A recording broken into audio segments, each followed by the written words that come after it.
Welcome back to the True Assassins podcast. It's Adrian Smith bringing you your daily dose of true crime. And folks, get ready, because today we're diving into a case that'll send shivers down your spine. It's a story so chilling, it'll make you want to double-check your locks and maybe rethink those solo hiking trips. So, if you're ready for a twisted journey into the dark world of murder, hit that follow button and strap yourselves in, because this one is a wild ride. Joining me today to break down this bizarre case is the amazing Julia Jones. Hey, Julia, ready to get started?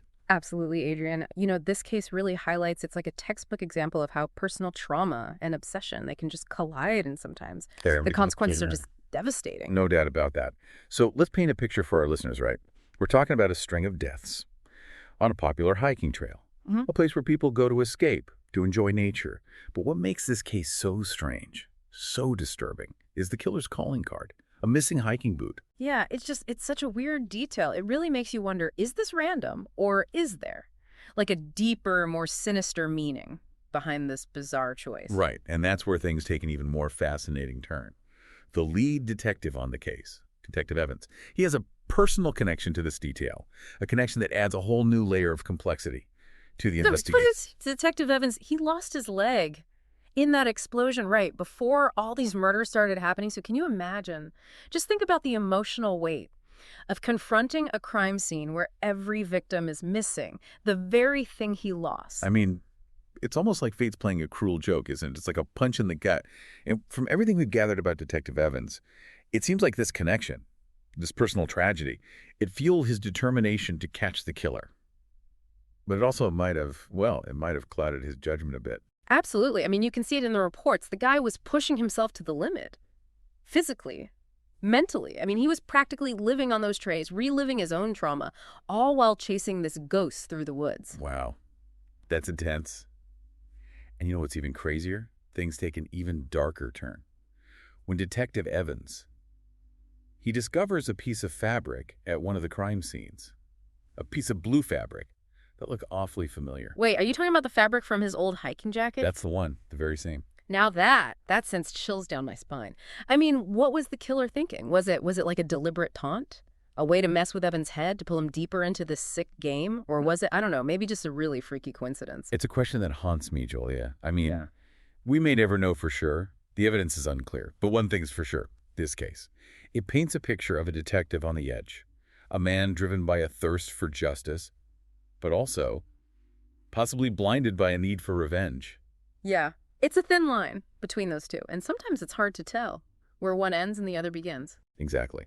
And speaking of blurry lines, this whole chase, this cat-and-mouse game, it all leads to a final confrontation, a showdown on a treacherous cliffside. Picture this. Evans, face to face with the killer, who's weighed down, literally weighed down, by his collection of stolen boots. Wow, what kind of person keeps trophies like that? It's so disturbing. It really is. It makes you wonder, what drives someone to do something so horrific? Is it about power, control, some twisted sense of ownership? That's the million-dollar question, Julia. And in this case, it seems like the weight of the killer's obsession literally caused him to lose his footing and fall to his death. Oh, wow. So he basically fell off the cliff with all those boots. That's right. It's almost like, I don't know, like some kind of poetic justice, don't you think? I guess you could see it that way, but it's still a tragedy for the victims and their families. Absolutely. Yeah. And you know what's even more haunting? Detective Evans recovers the latest victim's boot from the killer's belongings. A small victory in the grand scheme of things. Still, a victory nonetheless. Yeah. But even with the killer gone, we're left with more questions than answers. That's the thing about these cases. They stick with you, even after they're closed. This case is a whirlwind, isn't it? We've got a driven detective battling his own demons, a killer with a morbid fixation, and an ending that leaves us questioning what justice truly means. It really makes you think about the human mind, the dark places it can go. It does. It makes you realize that sometimes the line between good and evil, between right and wrong, can be incredibly blurry. Absolutely. Well, folks, that's all the time we have for today's episode of the True Assassins podcast. A huge thank you to Julia Jones for joining me and shedding light on this twisted case. And to all you true crime fans out there, don't forget to rate and follow the show for more thrilling stories from the dark side.